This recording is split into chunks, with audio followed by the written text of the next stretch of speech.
Welcome to the Arabic Hour. My name is Nancy Murray. Today we will be addressing issues of immense current interest and importance around the unifying theme, Black Lives Matter, Palestinian Lives Matter. We must start by acknowledging that the struggles for Black and Palestinian liberation have their own unique histories and their own particular experiences of racialized state violence in what are both settler colonial states. But there are also striking parallels between what African Americans and Palestinians are dealing with that we will focus on in this discussion. We have seen expressions of Black Palestinian solidarity at Standing Rock, North Dakota, during protests against the Dakota Access Pipeline, at Ferguson, Missouri, following the police killing of Michael Brown, and this summer, during thousands of protests in the U.S. and around the world following the murder of George Floyd. These expressions of solidarity can be traced back to the upheavals of the mid-1960s. In 1964, Malcolm X visited the Gaza Strip, and a few years later, Black activists who identified with anti-colonial liberation movements labeled Israel a product of Western imperialism. Like Malcolm X, many African Americans today identify with Palestinian struggles for freedom, equality, human rights, and what Angela Davis calls, quote, the indivisibility of justice. So now I'd like to introduce two guests and welcome them to Arabic Hour. First, we have Nidal Al-Azraq, who is a Palestinian refugee born and raised in Aida Refugee Camp in Bethlehem in the West Bank. He is currently working as executive director of 143.org US. It's a US-based organization that focuses on water, food, health, and environmental work in Palestinian refugee camps. He has been involved for over 15 years in working with young Palestinian refugees in camps in the West Bank through human rights, empowerment, and political education projects. We have joining us from North Carolina, Ajamu Amiri Dillahunt, who is a Ph.D. student in history at the History Department of Michigan State University, and one of a rising generation of powerful young Black activists. He is a member of Black Workers for Justice, a former intern with the Student Nonviolent Coordinating Committee's Digital Gateway Project at Duke University. He also participated in the historic demilitarized Durham 2P Palestine Coalition, which he will be describing later on today. But let me start with you, Nidal. You come from a family that has long been in the front lines of struggle. Can you tell us about your background and the work you have been doing in Palestine? Thank you, Nancy. It is a real pleasure and honor to be with you and Ajamu here on Arabic Hours. I am the youngest in a family of 8 brothers and 3 sisters. Grew up in a refugee camp. We're a mid-sized family growing up in a refugee camp with little resources, living and growing up under a brutal Israeli occupation with the fewer services from the UNRWA, and you are, living in such a place known by creating troubles, good troubles, and which means you are not a favorable subject of all kind of authorities. On top of that, being a refugee living in the refugee camp, there's a lot of things that reminds you of who you are every day. For example, I'll wake up in the morning and take a walk in the camp, and I'll see the United Nations, the UNRWA workers with their UNRWA vests. The schools, they have this big UNRWA sign on them, the UNRWA office, and the crowdedness of the place. All of this reminds you of who you are. You're still a refugee, and a refugee in your own country, so your struggle's still going on, It's all of these factors have pushed us to start thinking about two things in our family, like other families in Palestine. It's like our identity and memory, who we are and how this part of our identity of being a refugee was forced on us. We did not choose to become refugees. We were forced out of our original villages in 1948 during the Nakba, the catastrophe, to become refugees settling in refugee camps, and you will start asking the questions. Living in these conditions, how did we end up in this place? How did that happen? And who's responsible? And this kind of situation, it's either like anything in life. It's either you when something is being enforced on you, it's either you accept it or reject it. So my family, like many families in Palestine, did not choose to accept it and obey the colonizers' rules. They chose to reject the living conditions, reject the occupation, reject this inhuman type of life, and with that, it came a high price. A high price in the struggle, such as spending over 30 years in prison. I'm talking about my brothers and sisters struggling against the occupations. We faced house demolitions, tortures, interrogations, subjugated to different kinds of shooting and injuries, and a lot of, among other non-pleasant events, that we bear as a family. About the work I have been doing in Palestine, again, growing up in this type of a family in such difficult yet empowering conditions, you look at the struggle from two, important sides. There's the resistance with all its form for freedom, and liberations, and there is the human aspect of the struggle. So the human aspect of the struggle, which taking care of your community, providing them with knowledge, skills, and basic life necessities, to provide them with respect and dignity. So I spent most of my life between 2002 until now working with in refugee camps, with mostly with youth and college students on issues like youth empowerment, political education, especially around identity and memory and history and leadership, etc. And the other side is, like now working with 143, keep trying with a team here in the US and Palestine to build projects that are owned and run by the local communities in Palestine, such as the right to water, to food, to education, and to the environment. Okay, thank you for that. Ajamu, we know each other from a trip we made together to Palestine in 2018, and among other places, we visited the Laji Center in Aida Camp, where for many years Nidal was working. Were you prepared for what you encountered in the West Bank and East Jerusalem? And what were some of your strongest impressions? Did you, as a young African American, feel many points of connection? Yeah, so I think it's very difficult to prepare oneself for the inhumaneness of the occupation. But prior to the delegation, I was very well aware of Palestine and had firmly expressed my support for Palestine. In 2014, as a high school student working to end the school-to-prison pipeline in my local school district, the organization in which I was working with held a freedom school, and there they began to talk to us about U.S. imperialism and basically showing us that the struggle to end the school-to-prison pipeline was part of a much broader, much more international, much more complex struggle. And a part of, the complex and international character of the struggle, they introduced us to the Palestinian struggle for freedom. And since learning about it and talking with my grandparents about it, as a high school student, I was giving speeches on the importance of Black and Palestinian solidarity.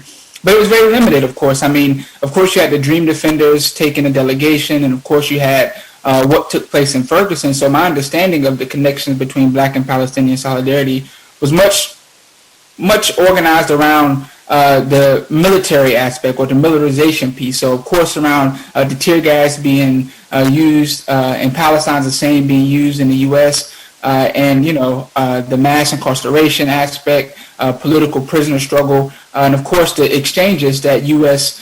Police officers were doing with the Israeli occupying army.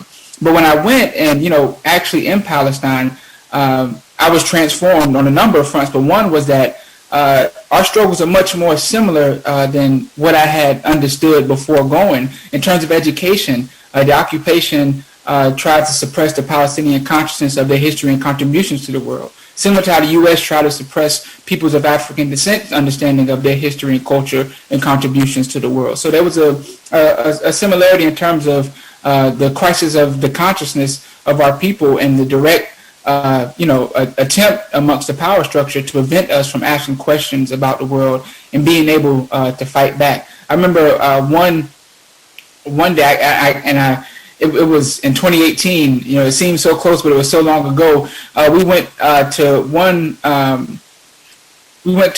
place, and they were telling us that during the Intifada, the occupation banned books. So that Palestinian comrades couldn't begin to read, ask questions, and develop strategies. And so as 45 has tried to implement this patriotic type of curriculum that can't be in any way critical to the U.S. We see these trends. That's been a part of the U.S. For quite some time. So I recognize that the struggles was much more deeper. Although there were differences in terms of context, which I think is important, but how we were oppressed was very, very, very similar. So in the U.S. this summer, we've seen really phenomenal scenes, not just across the U.S., but across the whole globe, of people taking to the streets in protest at the killing of George Floyd. Protests have taken place literally, I think, about at least 7,000 times in this country. And on a single day of June 6th, there were reported to be 500,000 people participating in demonstration in as many as 550 sites across the country. It seemed to me, at least, that, things were really now going to shift. And I'd like to hear your thoughts, both of you, about the movement for Black Lives protests, where they could lead, and the way they have been dealt with by the police, the National Guard, and other security forces. Nidal, I'll ask you to start. Has what you saw on the streets this summer reminded you at all of Palestine? Yes. Well, first, anyone live in a colonial society can relate to Black Lives movements, and the struggle here. And as a Palestinian, especially since I moved to the U.S. here in 2006 from Palestine, I have been always inspired and learning about the Black struggle in the U.S. Besides the reading and learning about the Black history and struggle here in the U.S. as a Palestinian growing up under the occupation, there are a lot of events that happened here in the U.S. that reminded me of the situation in Palestine. And to recall one or two examples that really, created this curiosity inside me to follow up on these issues, especially in the collaborations between the political and police systems here and Israel and oppressing the people. I remember, in 2000 and I think 2011, there was a lot of protest in St. Louis in response to the killing of Anthony Lamar Smith, and at that time, during the protests, there was a lot of tear gas in the streets against the protesters, and there's also they used a truck. They start calling it when I start watching the videos, they called it the skunk truck. And when I heard this phrase, the skunk truck, I said, wait, hey, I know this truck. We also call it the skunk truck in Palestine. It's to spray the gray water or the smelly water on the protesters. So this took really my attention. So I started digging deep to know that this specific truck there in St. Louis was made in Israel, and the police department, they bought it from Israel. So, and this to me as a Palestinian created this notions like the protesters in St. Louis there at that time, without them knowing, they were like sharing some kind of an experience with me as a Palestinian living in the U.S. And this is really created this really, and it's like, how could that happen, you know? And digging deep in the issues and getting involved with activist groups and groups who are doing the deadly exchange between the police here in Israel, I learned that the police system and department here in the U.S., they have offices in Tel Aviv, you know, and they do the training and all the techniques, and I saw that this unity between the two law enforcement systems here and in Israel, and I start thinking like, if these two oppressive racist systems manage to find a unity and collaborations, why is it hard for us as people to find a common ground and unite, not only here in the U.S., actually, globally. And then events after events start to happen, especially the one you mentioned, 2014. In 2014, as we might know, there was a war in Gaza, you know, where like almost over 1,000 people were killed in this war. Half of them were children.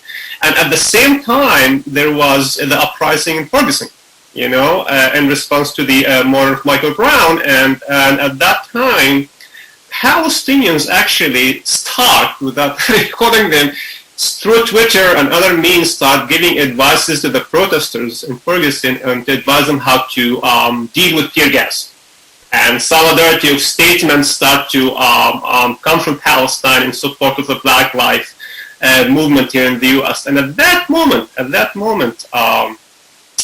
it was a reminder to a lot of people here in the U.S. and in Palestine, but especially here in the U.S., the ones who were involved in the 60s, 70s, and 80s, it was a reminder of the long history between the black struggle and Palestine struggle. And if you look at, you mentioned also George Floyd. We saw that, you know, how the killing of George Floyd have sparked a global, you know, moment for Black lives, you know, and I really think a Black life movement here in the U.S. is in a great and special position to start building bridges and unite these struggles around the world. They have done an amazing mobilizing, and I think it's the time for all of us to start also adding the organizing aspect on top of mobilizing to start connect and strategize not only between Palestine and the U.S. but also globally. That's a very good point. Ajamu, how do you see the movement for Black Lives protests? Where do you think they're going to take us?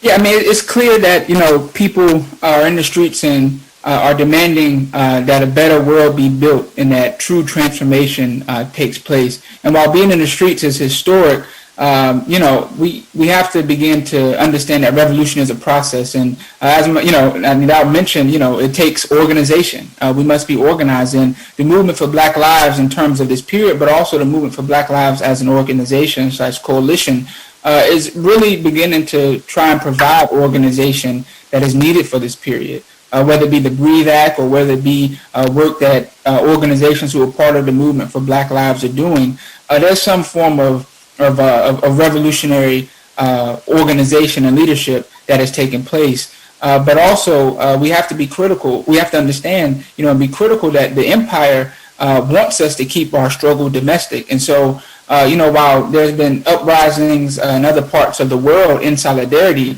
I think it's a responsibility of anyone who is conscious to try and build, not just, you know, in rhetoric with people who are oppressed by the U.S. and other parts of the world, but that we come together, strategize, think through things, and while the empire is at its knees, we bring it fully down to its knees and we attempt to destroy it. There's oftentimes been this position that, you know, given the uprising that has taken place in the U.S., let's just focus it narrowly on this one thing. But, you know, I think we do a great disservice, and it shows a lack of understanding of what revolution is if we approach this moment in a narrow fashion. So there have been efforts to connect policing to the questions of the environment, connect policing to health, and most importantly, connect the question of policing to the inhumaneness associated with capitalism. And so these are young people who are moving with a sense of urgency that have been impacted by 2014, by 2012, by Trayvon Martin. So, it was a historic period then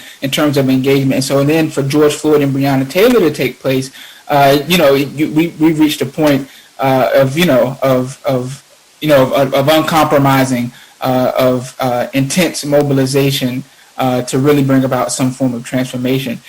I want to turn back to something that was briefly mentioned before, which were police trainings from the U.S. going to Israel. And I know, Ajamu, you were involved in this path-breaking campaign in Durham, North Carolina, to stop local police from being trained in Israel.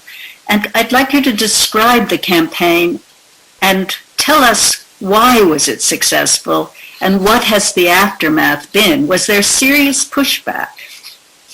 Yeah, so the Demilitarized Durham to Palestine campaign has its roots, I like to say, in the anti-apartheid movement that took place in the 1980s in Durham and other parts of North Carolina. The groups that came together in 2016 had known each other long before then, had been engaged in other areas of struggle, whether it be Palestine or whether it be struggles for economic justice, struggles for racial justice. I mean, these groups that came together, we had a sense of revolutionary trust amongst each other. And so, I like to say that it has its origins, in the anti-apartheid movement, and we use that to fuel our work, and many of the participants were part of the anti-apartheid movement that took place in Durham. So this was really a mature coming together of organizations, and in large part, the students, UNC Students for Justice in Palestine, Duke Students for Justice in Palestine, the Black Youth Project 100, this organization by the name of Spirit House, Jewish Voice for Peace,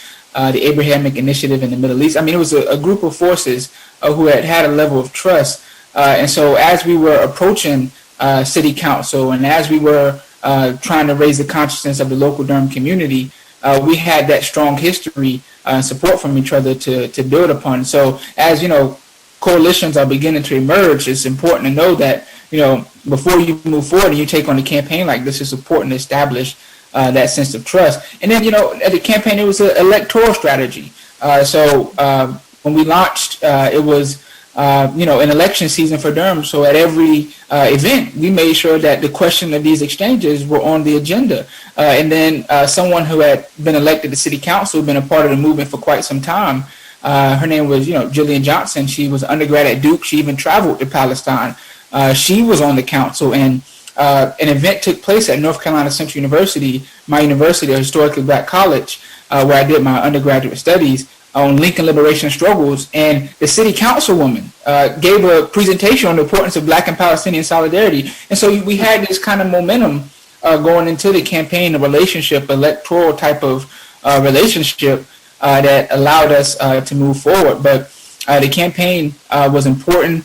The coalition still exists and is still pushing forward, demanding, a just society, trying to achieve a victory for oppressed people in Durham and, for Palestinians. So it was a transformative experience for me being an undergrad, and being a part of the, coalition, but also taking that discussion from the coalition into the classroom and taking what I learned in the classroom to the coalition. And so it was, a campaign that increased Black and Palestinian solidarity, in my opinion, in profound ways.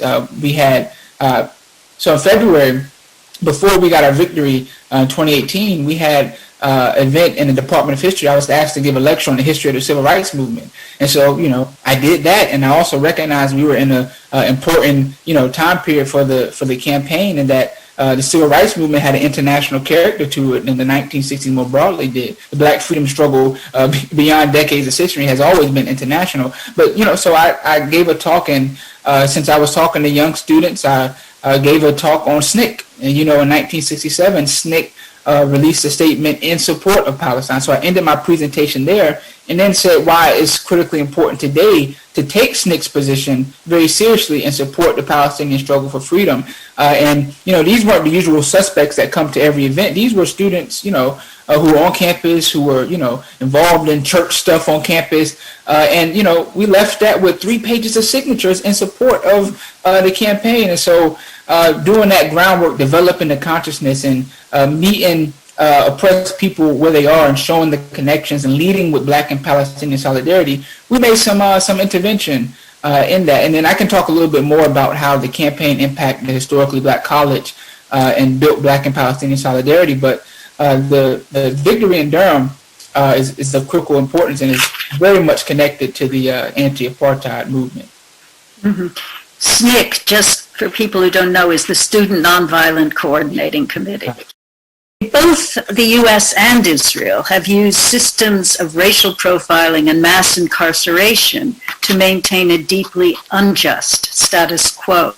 Today, about 1/3 of all African American young men are either imprisoned or on probation or parole, while in Palestine, over 40% of Palestinian men have been imprisoned since 1967, according to the prisoners group Adamir.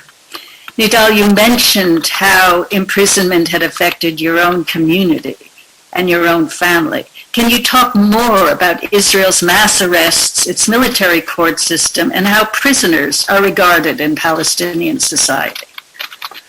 Yeah.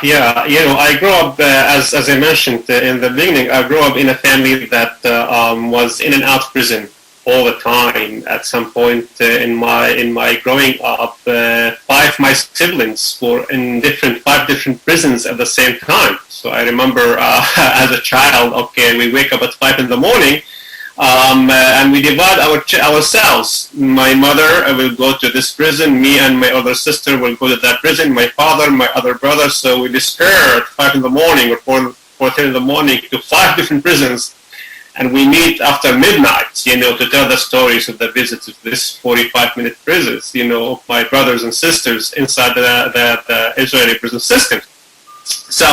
But the prison in Israel, it's one of the most brutal places to be in for political prisoners especially, but it is an empowering and amazing place at the same time, where prisoners in Palestine through struggle and hunger strikes have achieved a lot of things to turn this prison into an academic institution within the prisoner system. But also growing up in Aida Refugee Camp and following these issues closely, I will say one of the most effects of this incarceration system that Israel uses is left on the changing the demography of the space. I remember between 2004 to 2010, in 2000, the second Palestinian Intifada started, and by mid-2003 to middle or 2004, Israel started building the apartheid wall within the West Bank. And at that time, this Palestinian young generation who was born during the Oslo period between 1994 and 2000 have heard about the glory of the first Intifada in the 80s and witnessed the brutality of the uprising or the conflict in 2000. And here you go, we're faced with this 8-meter concrete apartheid wall taking their land. So there was a massive movement against the process of building the wall, led by the youth and children, especially in refugee camps and villages.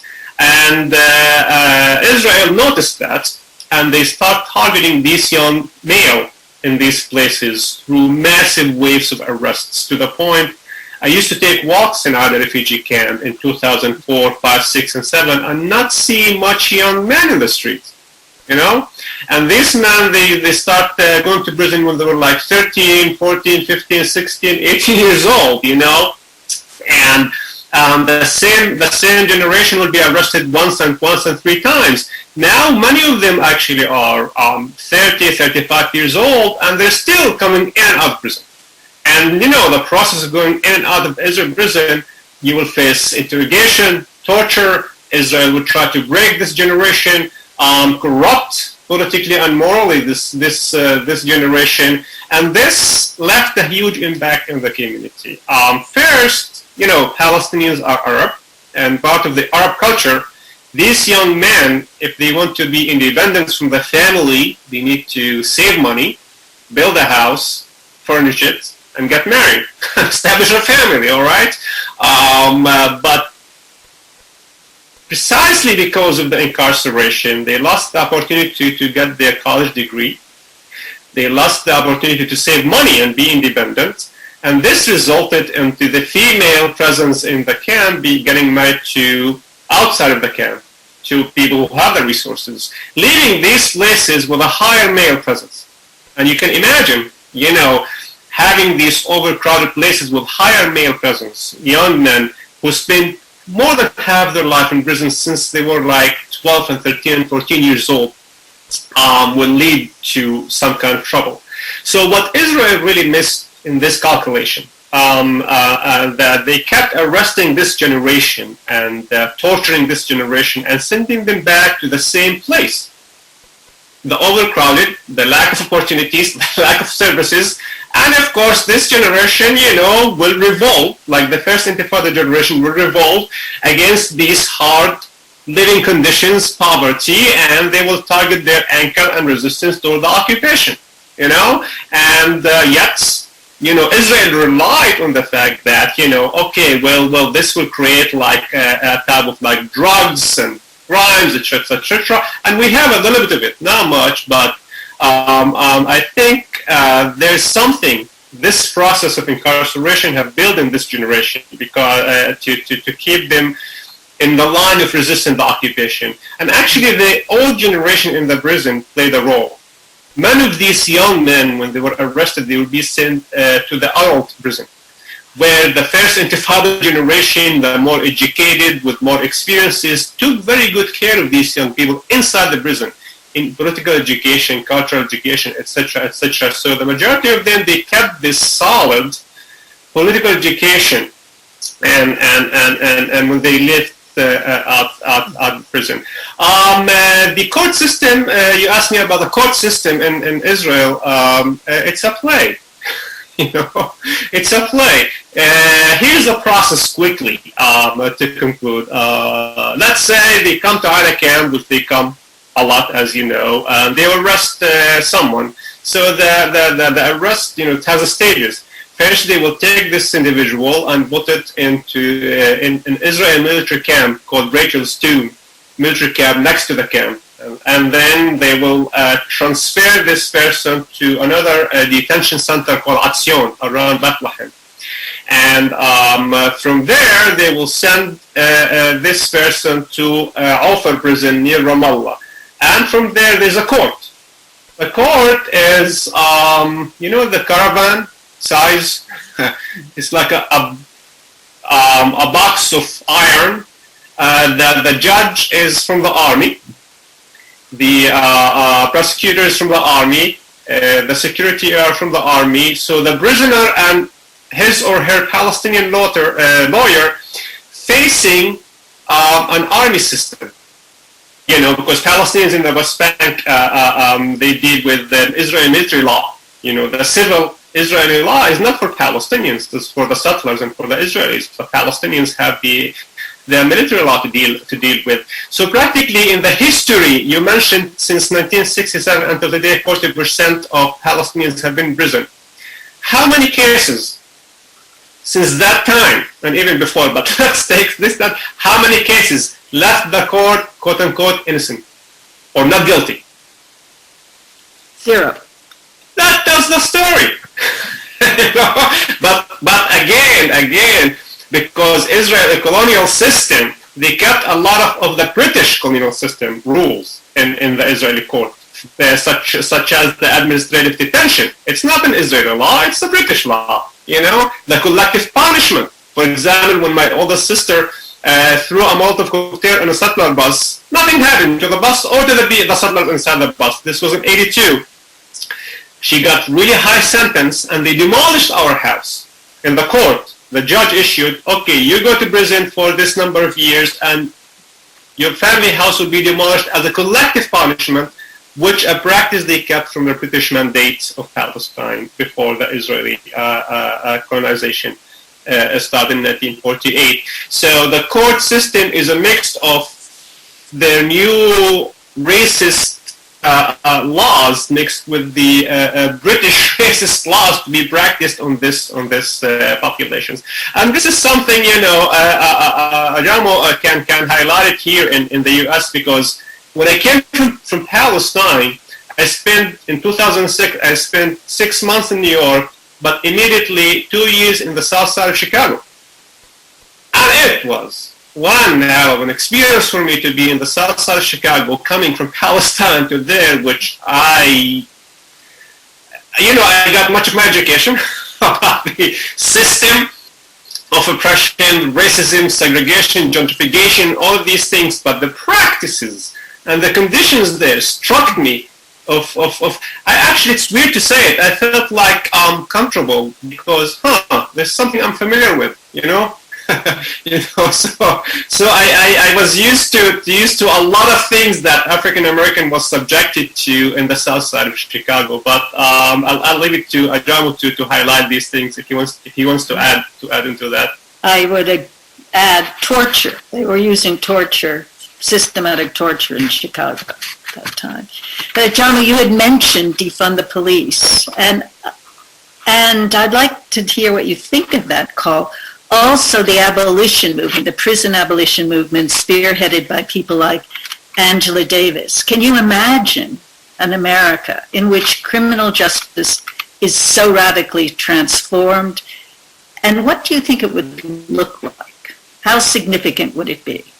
Yes, I can definitely imagine. As someone who studies the past, it is quite clear that there needs to be a radical transformation in terms of how we look at policing, how we look at prisons, how we look at punishment. And I just want to, before talking about defunding the police, what it means, what abolition of the police mean, what that demand really means, I want to just give a brief historical overview. The origins of policing has always been a oppressive institution. They started as enslaved catchers, and then in the North, enemies of the working class, and then you have on the way down to the civil rights movement and other movements for black self-determination. Police have always been the number one enemy. When you look at efforts to move society forward, the people who are providing the most pushback, who are the enemies of those movements for justice and transformation, are the police. And so, I remind people that, during the civil rights movement, when people go in the Deep South to try to achieve the most basic, form of participating in the democratic process, they weren't, necessarily nervous about, other things. The most pressing thing was the violence from the police. When you're going down a road in Mississippi or in Alabama, you're nervous about the sheriff who's pulling you over, the sheriff who's part of the Klan, or the police officer who's part of the Klan. So, it is almost impossible to reform a system with its all its years of function have been in an oppressive role. And of course, to the struggle for black freedom in the black community, but also to the working class. They have been major protectors of profit over people, of the economic system of capitalism, and also other forms of capitalism, the individualistic nature that it promotes. And so when you have forces who are talking about defund the police, they're like, you're spending millions of dollars on a police department who has a history and a contemporary record of brutalization of oppressed people within the United States. Why don't you spend that money towards housing, towards education, towards environmental justice, towards, health, all these different things. To me, a world where the police is defunded, it means we have a place where everyone has housing, everyone has health care, everyone has a job that pays a livable wage, everyone has the things they need to survive, because under the economic system, society we live in today, that is not possible. The masses of people are suffering. So that's deeply tied to, in my estimation, the struggle to defund the police and abolish police. That has been the demand put forward, and the movement for Black Lives has done a good job demonstrating what that is. And instead of officers, why not have trained counselors, psychiatrists, social workers, mental health crisis experts, all these different elements to deal with problems. And the struggle to defund the police and to abolish it, I think, is a struggle to say that another world is possible. That, we can live without this repressive institution. It's connected to the struggle against capitalism. It's connected to the struggle to end the school to prison pipeline. So, as I'm a high school student working to end the school to prison pipeline, I was forced to reimagine what schools would look like without officers. And it was quite clear that schools would be much better. You're funding these officers in school. Why not fund a counselor? We don't have a nurse. We don't have, we're under-resourced as a school. Books are falling apart. There's one elective, which is optional, on African American history in a majority black high school. So, these things were coming up. And so, as I said before, I think the struggle to defund the police, it has gained national attention. But of course, as the power structure does, it tries to twist, turn it, and demobilize its significance. But I think we're at a point where people are saying no and continuing to push back and make sure it's a critical part of the discussion, locally, nationally, and on a statewide level. Thanks for that. Now, many South Africans who have visited Palestine have said with some amazement, this is worse than the apartheid system we struggled against. Still, what's amazing to me is that the PA, the Palestinian leadership, has not answered the call or strongly supported the call of civil society for boycott, divestment, and sanctions, or BDS, which was of such a help in bringing to an end the South African apartheid system. So Nidal, why is this? Why has the PA been so reluctant to embrace BDS? And do you think this can change in the future? I don't think such a system, not the leadership, talking about Palestinian Authority, can embrace such a call. And I am saying this with a pain in my stomach, actually, because these are our brothers and sisters that are breaking the system, the Palestinian Authority. The Palestinian Authority has been for a while part of the problem. So we're talking about a structure, a system that was created and funded by the Western world. It lives on the donors and aids from either Arab country, but also the European Unions and the U.S. So it's tied to their orders, However, the PA can embrace such a call when we manage to clean and organize our own house. So meaning Palestinians at home and Palestinians in the diaspora should hold the Palestinian Authority, not only the Palestinian Authority, the Palestinian Liberation Organization, the PLO, and even the PNC and PLC, accountable and to be involved in the decision-making through restructuring the PLO organization, re-electing new members of the Palestinian National Council, the PLC, through the PNC as well. Now, political fragmentation that we have in Palestine might cause serious challenges to achieve that. But this political fragmentation will be part of organizing and cleansing our own house.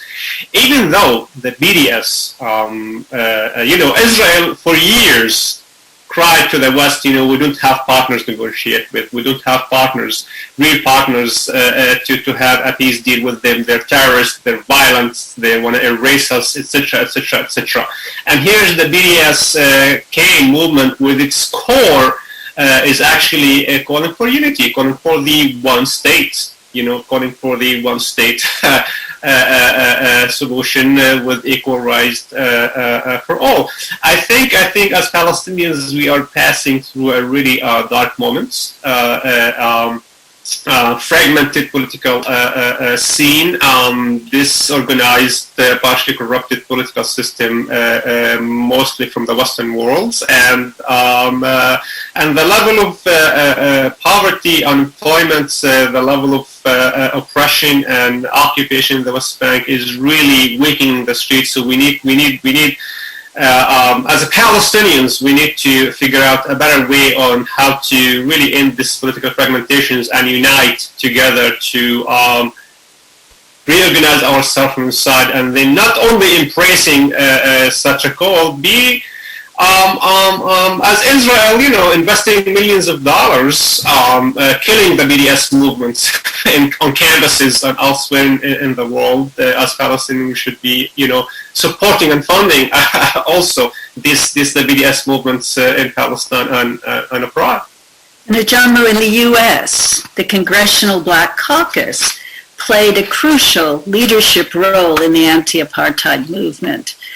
And as relations of solidarity between Black Americans and Palestinians continue to be built, do you see Black Americans playing a significant role in the struggle against Israeli apartheid? I know the movement for Black Lives Matter faced huge criticism for its statements supporting Palestinian rights. Do you think this silencing effort will have a lasting impact? I think Black people within the United States play a very important role and have been active participants in the Palestinian solidarity movement within the U.S. I mean, if you look at Students for Justice for Palestine chapters, as I look at them in different parts of the country, there are a number of Black students who are participating. If you look at a number of Black freedom organizations, on the Black left, there's a position or understanding and support of the Palestinian struggle for freedom. And so I think there's a very important role. And I want to go back to the 1980s, in addition to, the anti-apartheid struggle. I mean, there were organizations who were then talking about, the anti-apartheid struggle in South Africa and also talking about support for Palestine. I think oftentimes we, talk about, Malcolm X, and we talk about the Black Panthers, we talk about SNCC's statement, but I would argue that from what I've seen, about the 1980s and even about the 1970s and, not so popular Black organizations, the question of Palestine was clear. It was a clear support for Palestine. And, at the Black Political Convention in 1972, that question was raised by Reverend Douglas Moore, who I must say was a graduate of North Carolina Central University. He was, in Washington, D.C. He was there bringing the question of Palestine as like kind of non-negotiable on the agenda. And so, support for Palestine has been there for struggle. So the movement for Black Lives is part of that trend. But, the power structure, as always, will try and put forward any form of intimidation. And I think, from what happened to Mark Lamont Hill, which, Nancy, when we were in Palestine, we found out about that was, unfolding to, other, people who speak in support of Palestine, what happens to them. There's still a approach and a commitment, despite, what comes with it, to support Palestine. And so, I think it can always increase. It could always be more. I think there's always a lot to do in terms of increasing Black and Palestinian solidarity. But I think as the movement it's in a good position. And as we see, demilitarize, so-and-so U.S. city to Palestine, that there's some level of conscience there. There's some form of Black organizational representation within those. So I think, because we're up against a power structure who doesn't want us to bring our struggles together, that we have to continue to fight and have that conscious raising efforts and bringing forward the question of Palestine in every way, shape, and form, continue to make those connections. But I think it's strong now. Students who are going through to universities and are part of Black student movements are playing active roles in BDS resolutions on campus. So it's there and it's strong despite what we're up against. Yeah, thank you. We just need a strong Black caucus. Yeah. They're kind of, almost extraneous. Well, they have little teeth. Yeah, well, we'll see. There's some hope there, I think. Yeah, can I just say one more thing? Sure. I think we have to look at, too, Representative Congresswoman Cori Bush, who, unequivocally, supported Palestine and is in elected office. And, has a political program that seems to be in a direction for the people and that is internationally aware. So, it's a beautiful time, and you have the formations like Black Alliance for Peace, with Ajamu Amiri and so many other forces who are demanding an end to AFRICOM, U.S., imperialism on the continent of Africa, which is connected, to the question of the occupation of Palestine. So, there's a very mature character that is developing. So I think as the crisis continues, so will our solidarity. Great. So the final question I have for the two of you is the matter of reparations, which really does connect both African Americans and Palestinians. For many years in Congress, there has been a bill to set up a commission to study the issue, not to do anything about it, but just to study it. But that has been stalled. This is a commission to study reparations for 400 years of slavery, segregation, and second-class citizenship. So that's been stalled. And for 7 decades, UN Resolution 194 has simply been ignored. This is the resolution that basically states that refugees wishing to return to their homes and live in peace with their neighbors should be permitted to do so at the earliest possible date.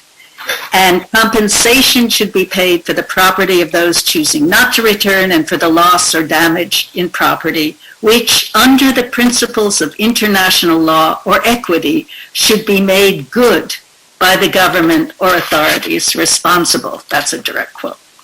Nidal, as the son of an Akba whose parents fled from their village of Al-Kabu, just west of Jerusalem, can you talk about the right of return and its ongoing importance? How do you think it can be fulfilled? Yeah, that's really important and timely questions. Well, to me, the right of return is really related to the ongoing Nakba, the catastrophe that has been ongoing since even before 1948. So the ongoing displacements and erasing the identity and the culture of the place since that time until today. So to me, it's related to this part of my identity that was enforced on me, being a refugee. We as humans were born, and later in life we discover that we have artistic talents becomes part of our artistic identity. We adapt political identities, we adapt sexual identities, etc., etc., etc. It would be our own choice. This part of my identity as being a refugee was not my choice, was enforced on me. And it is related to the right of return, it is related to the Nakba, it is related to the final just solution in this over 70 years of miserable conditions.